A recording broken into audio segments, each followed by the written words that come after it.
교회 올 때마다 날씨가 한결같고 이상하죠.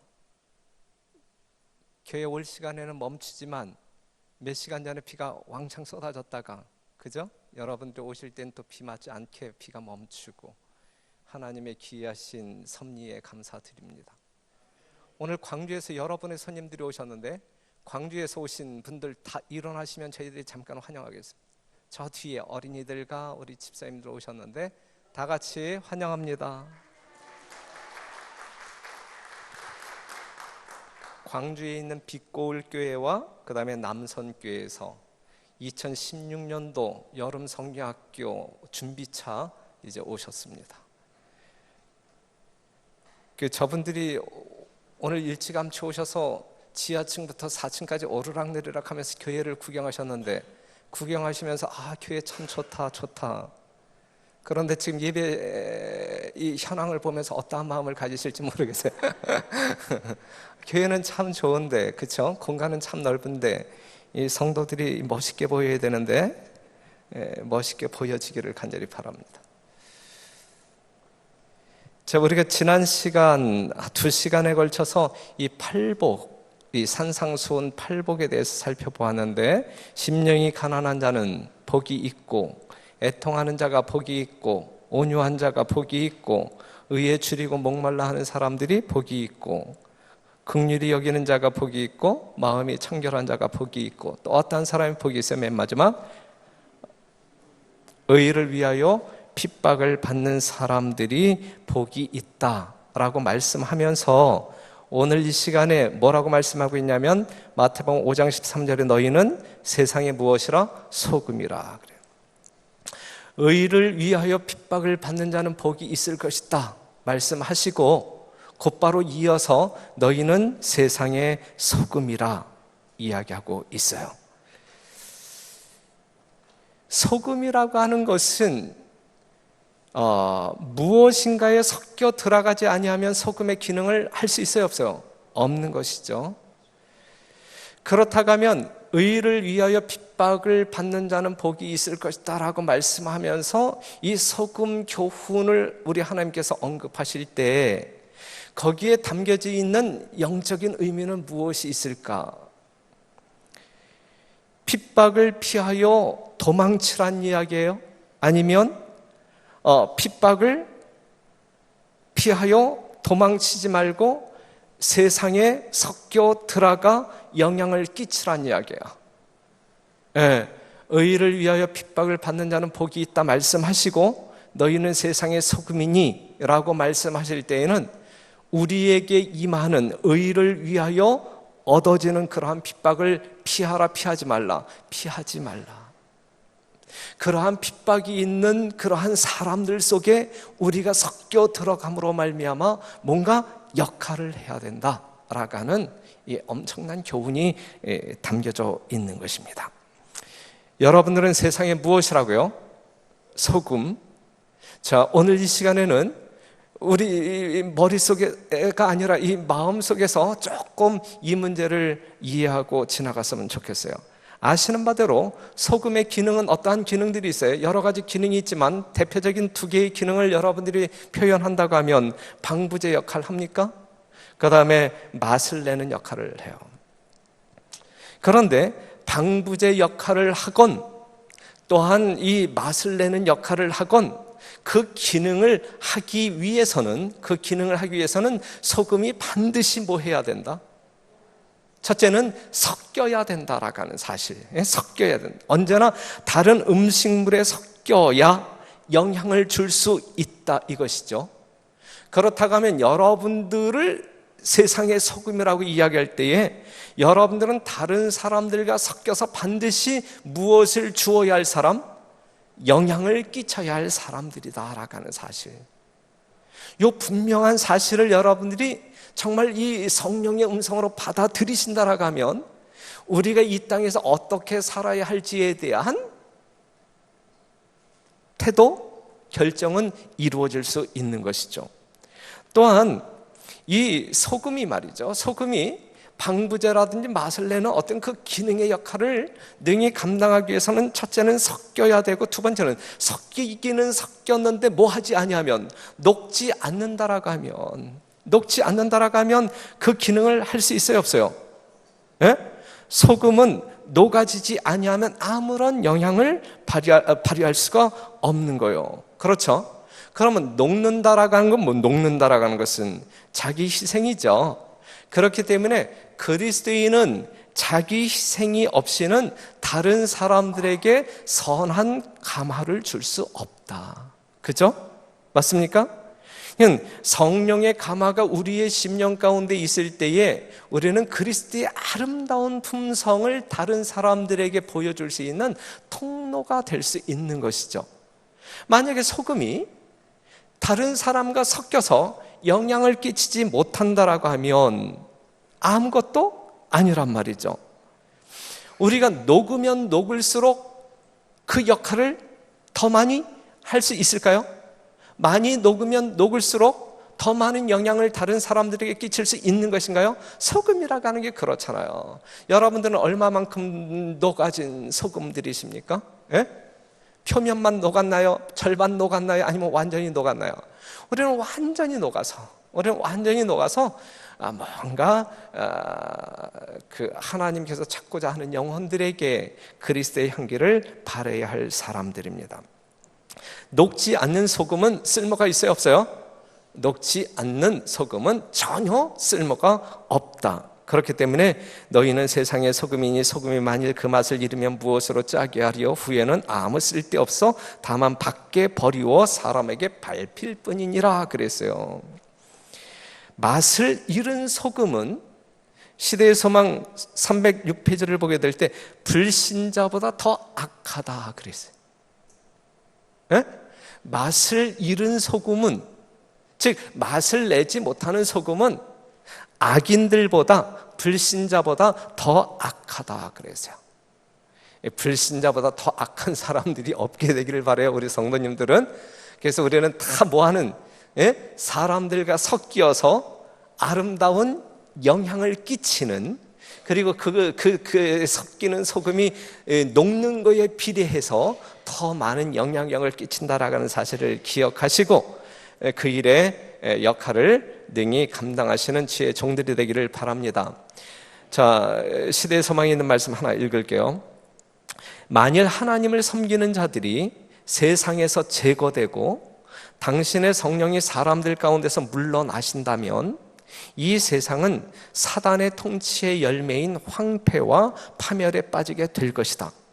악인들은 비록 깨닫지 못할지라도 그들이 이 세상에서 누리는 이생의 축복까지도 저희가 멸시하고 압박하는 하나님의 백성의 덕을 입고 있다 그랬어요. 세상 사람들이 알건 모르건, 그들이 인정하건 인정하지 않건 분명한 사실은 무엇이냐면 하나님을 믿지 아니하는 그 사람들이 이 세상, 지금 우리가 살아가고 있는 이 세상에 살아갈 때에 누구의 덕을 입고 있다라고 그랬어요? 하나님을 믿는 백성들의 덕을 입고 있는 것이다. 마태복음 5장 45절에 있는 말씀을 보게 되면 해라든지 비라든지 의인이나 악인들에게 다 일정하게 주어지죠. 사랑하는 성도 여러분, 이 땅에 남아있는 하나님의 백성들에게 그러한 것들을 줄 때 악인들은 덤으로 덕을 보고 있는 것이죠. 그렇죠? 그렇기 때문에 세상 사람들이 인정하던 안 하던 이 세상에서 그들은 하나님의 거룩한 백성들의 덕을 입고 사는 것이다. 그렇기 때문에 여러분들은 이 세상 사실 때에 진정한 소금되어 섞이고 녹고, 그래서 아주 맛있는 그리스도의 향기를 바라는 주의 종들이 되기를 간절히 바랍니다. 마태복음 5장 14절 같이 읽어요. 시작. 너희는 세상의 빛이라. 너희는 세상의 빛이라. 빛이라고 하는 것은 감추어 놓기 위하여 존재하는 거예요. 빛이라고 하는 것은 감추어 놓기 위해서 있는 것이 아니죠. 그렇다고 하면 구원의 복음이라든지 복음을 전하는 사람이라든지 이러한 사람들은 숨겨져 있어야 할 사람들이 아니면 드러나야 할 사람들이에요. 드러나야 할 사람들. 우리는 세천세기별 영원한 복음을 가지고 있는데 이것이 세상 사람들에게 보여지지 아니한다라고 하면 그건 복음이 아니죠. 그것이 영원한 생명을 살릴 수 있는 그러한 생명력이 있다 할지라도 그 복음이 다른 사람들에게 비추어지지 아니한다라고 하면 그건 아무 의미가 없어요. 또한 복음을 전하는 자들로서 택한 바 된 남은 백성들이 그냥 가만히 앉아있다라고 하면 난 안식일 교인이야, 난 이러한 복음을 믿고 사는 사람이야, 난 이 하나님 때문에 이러한 은혜 중에 구원받은 사람이야, 이렇게 뻐기면서 살지 아니한다라고 하면 그 복음이 세상 사람들에게 뭐 하여질 수 없어요? 알려질 수가 없는 거예요. 여러분들이 진정 세상의 빛이라고 인정하신다고 하면 우리는 드러내어 우리의 심령을 좌지우지하는 복음을 다른 사람들에게 보여주어야 할 것이고 내가 하나님의 거룩한 백성됨을 다른 사람들에게 보여줄 때 우리는 빛의 사명을 감당하는 것이지 나는 세상의 빛이야 라고 이야기하면서 그냥 골방에 숨어 있다라가면 그냥 이 별내교회 큰 성전 안에 숨어 있다라가면 그건 아무 소용이 없는 빛이다. 생명이 없는 의미가 없는 빛이다 라고 하는 사실이죠. 성경상 신앙이란 봐봐요. 여러분들은 지금 신앙생활하고 있는 사람들이잖아요. 그런데 성경적으로 말하고 있는 신앙이 뭐냐면 곧 매일의 생애를 성결하게 하고 모든 사업상 거래와 모든 사교 관계에서 이 신앙을 나타내는 것을 말한다 그랬어요. 성경에서 말하고 있는 신앙이라고 하는 것은 우리끼리 안식일 교인끼리 별내 교인끼리 또한 끼리끼리 그냥 재미나게 신앙생활 그거는 성경적인 신앙이 아니다. 성경적인 신앙이라고 하는 것은 매일의 삶을 통해서 다른 사람들과의 관계 속에서 하나님의 거룩한 의를 드러내는 것이 진짜 신앙이다 라고 하는 사실이죠. 그렇기 때문에 우리는 매일 사람들 속에서 소금과 빛의 사명을 감당하는 생애를 살아야 할 것입니다. 그렇게 사실 것이죠. 여러분들은 그렇게 살고 계시죠? 그렇게 살고 계셔야 되고 앞으로도 계속 그렇게 사셔야 할 것입니다. 그런데 빛에 대해서 잠깐 묵상할 때 빛이 있기 때문에 기름이 있는 것인가? 아니면 기름이 있기 때문에 빛이 있는 것인가? 뭡니까? 이 열처녀의 비유 가운데 이 기름이 나오고 이 등불이 나오는데 기름이 있기 때문에 등불이 있는 것인가? 아니면 등불이 있기 때문에 기름이 있는 것인가? 기름이 있기 때문에, 그쵸? 그러니까는 여기서 이제 우리가 이제 확인해야 할 내용 가운데 하나가 뭐냐면 겉으로 나타나는 행동은 그 속에 보이지 않는 무엇이 있음을 의미하는 것이다라고 하는 사실이죠. 그리스도인의 삶이 빛나기 위해서는 마음속에 무엇이 있어야만 될까요? 성령의 역사가 있어야만 된다 이거예요. 여러분들이 하나님의 말씀을 지식적으로 아무리 깊이 넓게 많은 것을 소유했다 할지라도 성령의 역사가 없다고 하면 주의 말씀은 내 길의 빛이라 말했다 할지라도 성경 가운데 그것이 빛이 될 수 있어요 없어요? 빛이 될 수 없는 거예요. 빛이 될 수 없는 거예요. 아무리 하나님의 말씀이 축복이라 할지라도 성령의 역사가 없다고 하면 그것은 저주가 될 수 있을지언정 축복이 결코 될 수 없다는 이야기예요. 아시겠어요?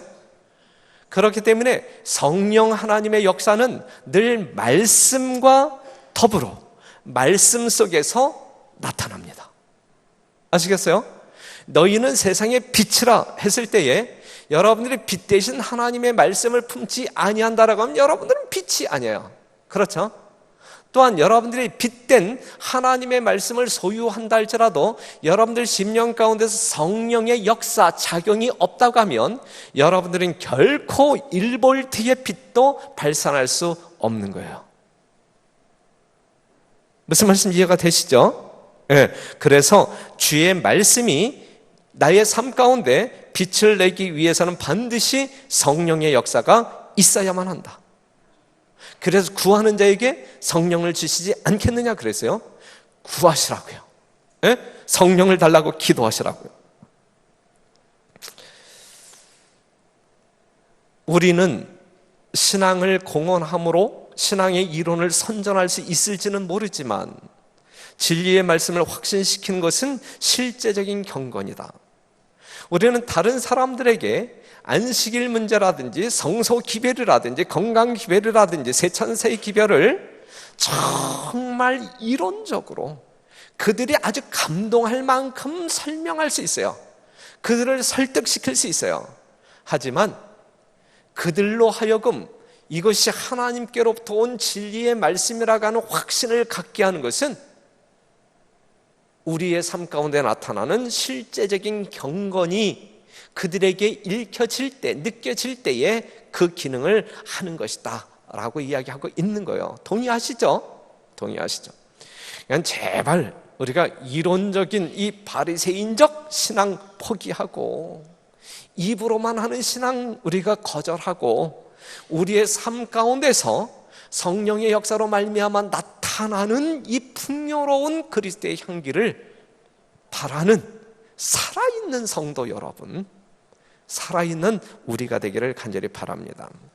그래서 실제적인 경건이라고 하는 게 뭐냐면 언행이 일치하는 생애, 거룩한 담화, 요동하지 않는 성실성, 능동적이고 동정이 많은 정신, 경건한 모본, 이것들은 빛을 세상에 전달하는 매개물이다 그랬어요. 여기서 나열하고 있는 언행이 일치하는 생애, 거룩한 담화, 요동하지 않는 성실성, 능동적이고 동정이 많은 정신, 경건한 모본, 이러한 어떤 그 매개체가 없을 때 우리는 결코 빛의 기능을 뭐 할 수 없다? 감당할 수 없는 것이다. 그러한 우리는 빛이 아니다. 네? 빛이 아니다. 그 인디언들 구전 동화 가운데 어떠한 이야기가 있냐면 빛과 어둠에 관한 이야기가 있는데 옛날에 해가 있었고 별이 있었고 어둠이 살았어요. 동화예요, 동화. 빛, 해와 별 그리고 어둠이 살았어요. 그런데 별은 해와도 만날 수 있고 어둠과도 만날 수 있어요. 그런데 이 해와 어둠은 서로를 알지 못해요. 그래서 별이 이 해에게 어둠을 소개해 주려고, 어둠을 알게 해 주려고 무진장 애를 많이 써요. 하지만 아무리 많이 노력했지만 이 해가 어둠을 만날 수 있어요, 없어요?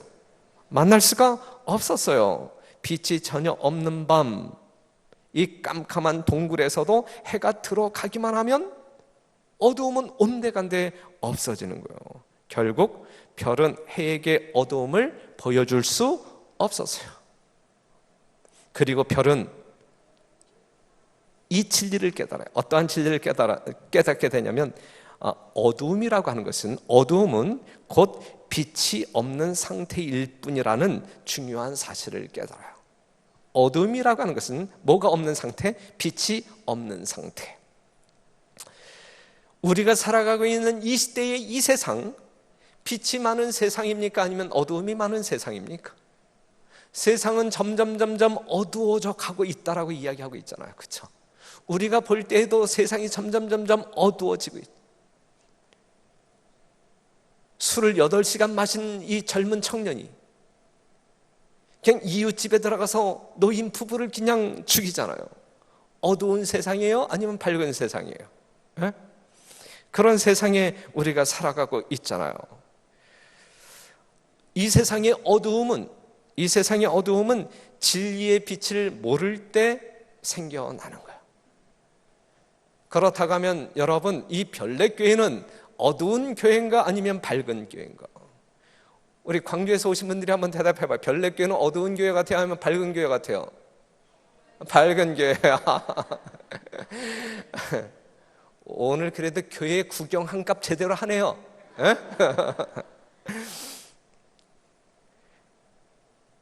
빛이 생길 때 어두움이라고 하는 것은 저절로 사라지는 거예요.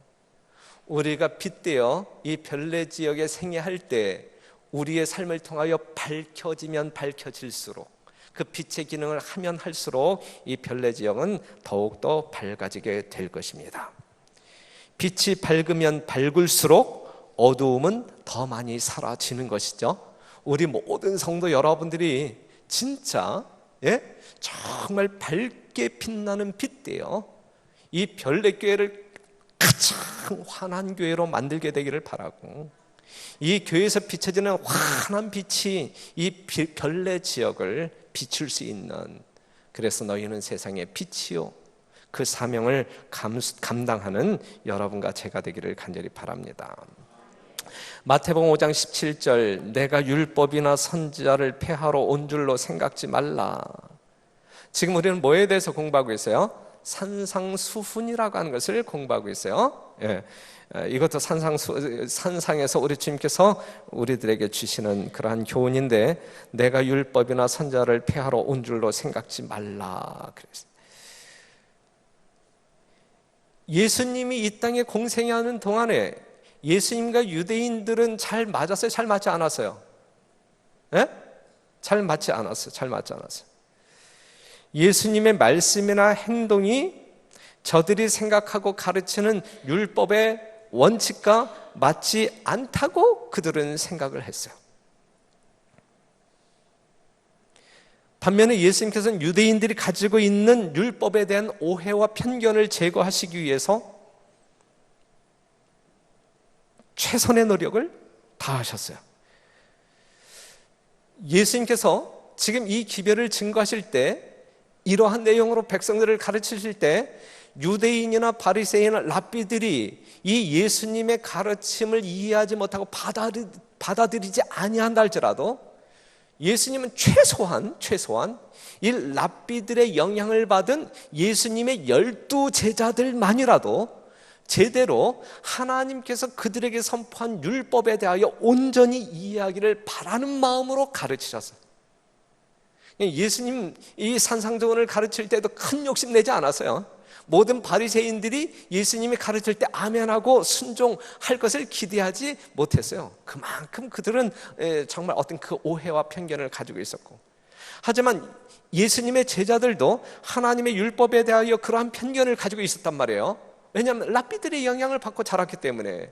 그래서 그 제자들만이라도 이 천국 복음을 아주 명쾌하게 예수님께서 다시 수정해서 가르쳐주는 그 기별대로 이해하기를 바라는 마음으로 간절히 기도하면서 제자들을 가르쳤다 이것입니다.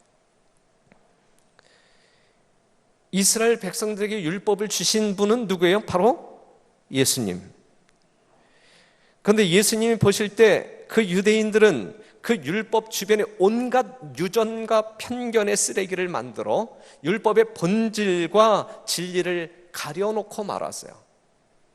그러자 예수님이 오셔서 이 율법 주변에 모여있는, 덮여있는 이 유대인들의 이 오해와 편견을, 이 쓰레기를 제거하기 위하여 손을 댈 때에 유대인들은 예수님을 어떻게 오해한 거예요? 율법을 범한다, 율법을 폐한다, 이렇게 생각한 거예요.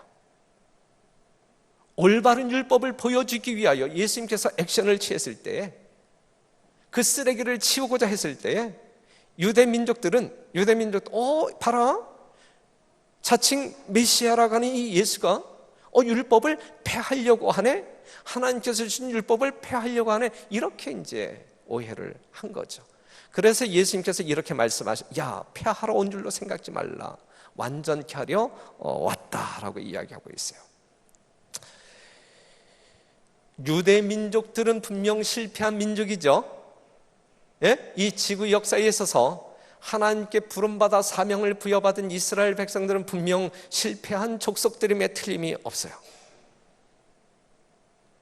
하나님께서 만민을 위하여 마련하시고 저들에게 위탁하신 복음을 자기들만의 것으로 생각한 점, 이것이 실패의 제1원인이고, 그 결과로 말미암아 복음을 설명하면서 하나님의 뜻을 드러내는 다양한 율법의 원칙들을 인위적인 방법으로 치장하여 스스로 유전과 형식에 얽매이게 되었으며 복음의 본질을 가리운 것, 이것이 유대인들이 실패한 이유 중에 두 번째.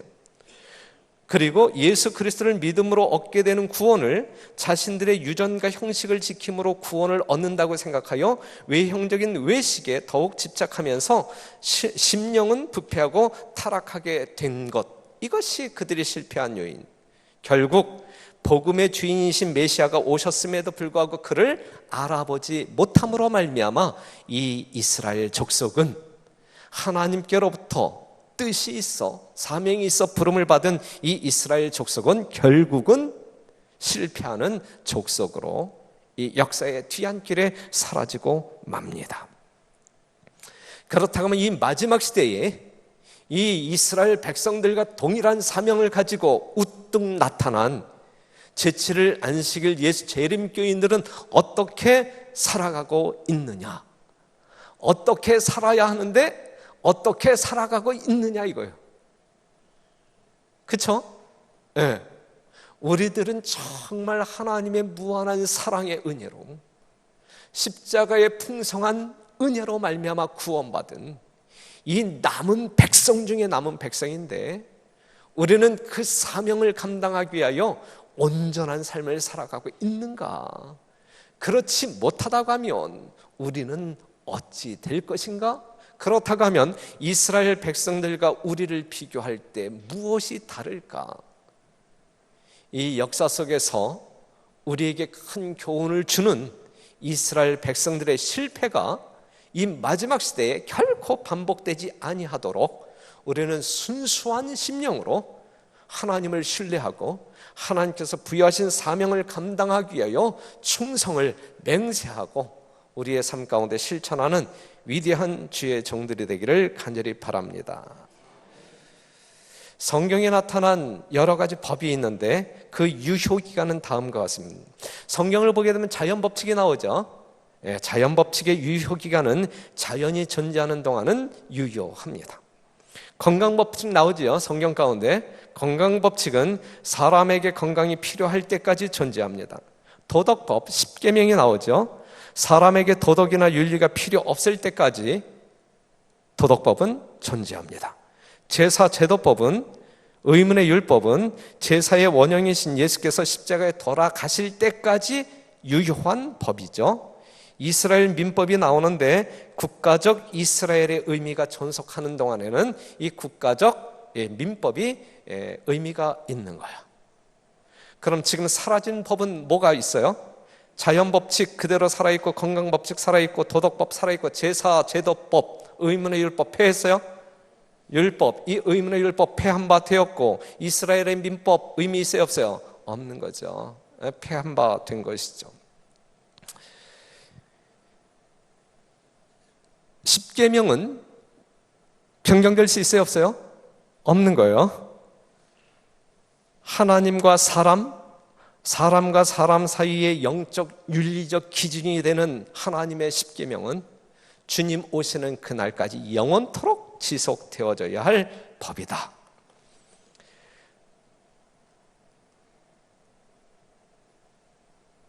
시편 19편 7절에 있는 말씀 보면 여호와의 율법은 완전하여 영혼을 소송케 하고 여호와의 증거는 확실하여 우둔한 자로 지혜롭게 하며 여호와의 교훈은 정직하여 마음을 기쁘게 하고 여호와의 계명은 순결하여 눈을 밝게 하도다 그랬어요. 여호와의 율법은 완전하여 영혼을 뭐하게 하고 소송케 한다. 소송케 한다. 시내산에서, 시대의 서문 308페이지, 시내산에서 율법이 반포되었을 때에 하나님께서 당신의 품성의 거룩하심을 사람들에게 알게 하신 이유는 그들이 대조하여 봄으로 자신들의 품성의 죄악성을 보도록 하시기 위함이었다. 이 말씀을 보게 되면 하나님의 계명은, 10계명은 누구의 품성? 하나님의 품성. 우리에게 어떠한 역할? 거울의 역할.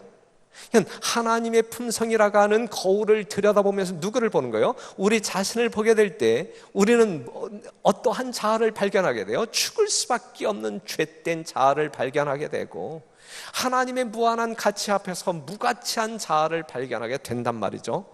그러면서 우리는 누구를 필요로 하게 돼요? 예수님 없이는 결코 생명을 얻을 수 없는, 이렇게 죽을 수밖에 없는 그러한 존재임을 깨닫게 되는 거예요. 이것이 하나님께서 우리에게 주신 율법의 기능이거든요. 아시겠어요?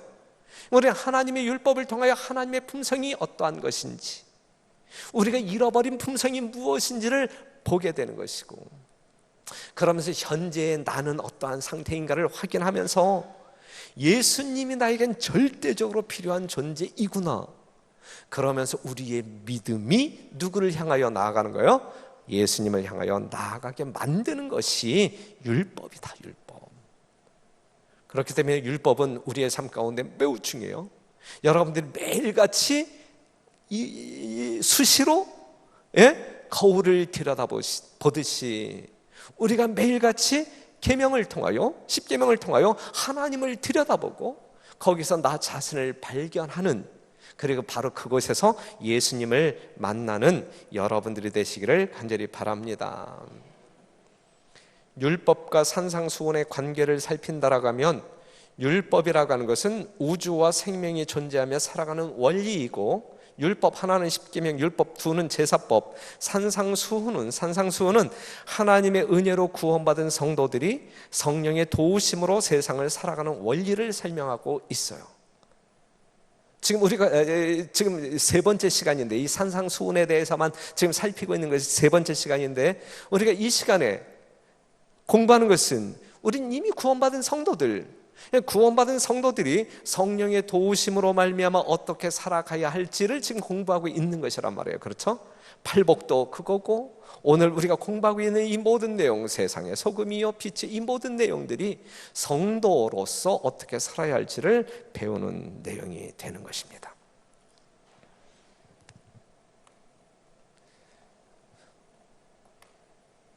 한번 같이 읽어볼래요? 길지만 시작. 사람들은 진리를 믿노라고 공언할 수는 있을 것이다. 그러나 그것이 저희를 진실하고 친절하고 참고 관용하고 거룩한 마음을 갖도록 하지 못한다면 그러한 신앙을 소유한 자들에게 저주가 되고, 그들의 가마로 말미암아 그것은 세상의 저주가 된다. 그랬어요. 우리는 진리를 가지고 있는 백성이라고 공언할 수 있어요. 그런데 내가 소유한 그 진리가 나를 어떻게 하고? 저주가 되고, 또한 나 때문에 세상 모든 사람들이 저주를 받게 할 수 있는 거예요. 그렇죠? 그러니까 진리가 살아서 우리를 뭐 하지 아니하면, 예수님께로 이끌어 변화시키지 아니한다고 하면 그 진리는 저주일 뿐이지 우리를 구원하는, 우리를 자유케 하는 진리가 될 수 없다라고 하는 사실이죠. 맞는 말씀이죠? 네. 그렇기 때문에 여러분, 우리의 심령 속에 우리의 주님이 살아 역사하실 수 있도록 생애하는 여러분들이 되기를 간절히 바랍니다. 율법의 한 가지 원칙을 고의로 무시하는 사람은 아무도 하늘 왕국에 들어가지 못할 것이다 그랬어요. 작은 율법 하나일지라도 고의적으로 무시하는 사람은 어떠한 사람도 하늘 왕국에 들어가지 못할 것이다 그랬어요.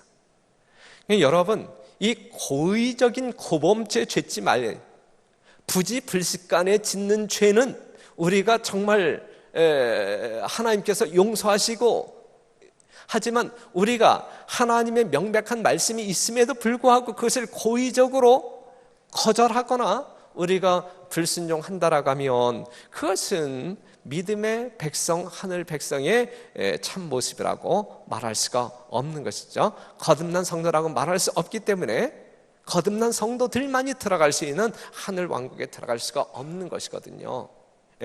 그렇기 때문에 여러분, 하나님의 말씀 앞에서 자기 합리화를 위한 핑계 구실을 찾고자 애쓰지 말게 되시기를 바라고, 하나님의 말씀을 문자 그대로 액면 그대로 받아들이심으로 말미암아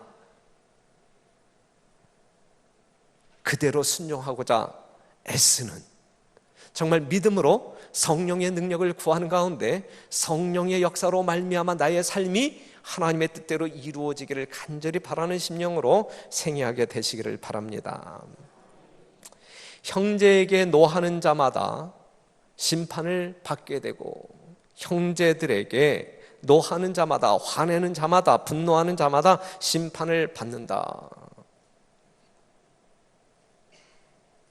성경을 보게 되면 살인하지 말라, 간음하지 말라.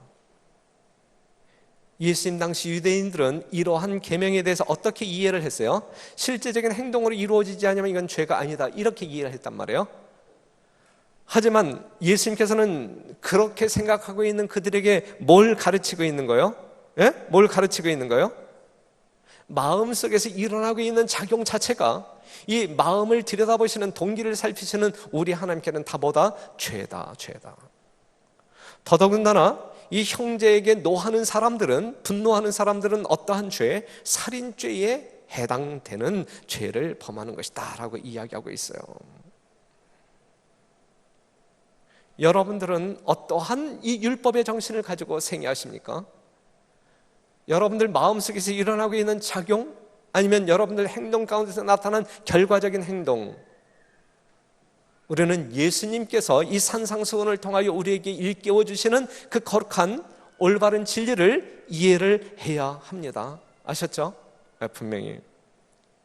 그래서 악성 루머를 날린다라든지, 날카로운 말로 다른 사람을 후벼 판다라든지, 그 다음에 파괴적인 비평, 그 다음에 째려본다라든지, 노려본다라든지, 그 다음에 정신적인 타격을 가한다라든지, 아니면 공손하지 않다라든지, 감사하지 않고 거친 말, 크게 그냥 질러대는 소리, 이러한 것들은 이건 다 죄가 됩니다.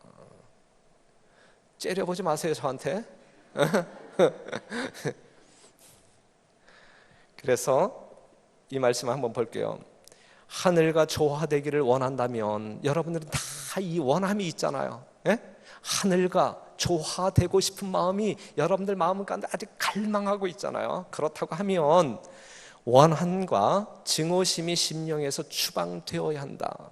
많은 사람들이 저희와 형제들 사이에 화해해야 할 불행한 알력을 그대로 지닌 채 종교적인 봉사에는 열심을 낸다.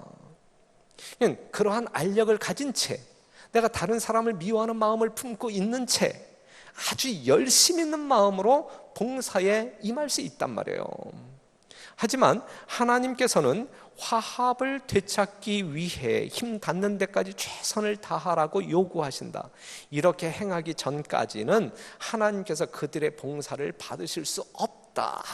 아무리 열정적이고 아무리 헌신적인 봉사를 할지라도 그러한 봉사를 우리 주님은 받으실 수 없다 그랬어요.